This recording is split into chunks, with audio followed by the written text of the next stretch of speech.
मैं हूं दीम गौरी, आप देख रहे हैं मित्र न्यूज़। आज इससे पहले एक वीडियो चलाई गई थी जिसमें एक स्कूल के प्रिंसिपल पर यह इल्ज़ाम था, एक बच्चे ने लगाया था जिसका नाम फिजान था। अल-नूर पब्लिक स्कूल के प्रिंसिपल भी यहाँ पर मौजूद हैं, कासिम सबू साहब। तो बच्चे का ये इल्ज़ाम था कि उसका बाजू टूट गया, टीचर ने मुझे सोटी मारी थी।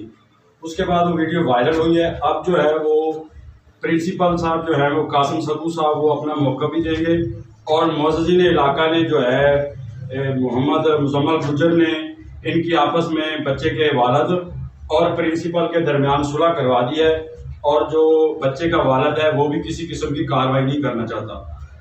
तो कासिम सबू साहब, प्रिंसिपल साहब, आप बताएं असल हुआ क्या है?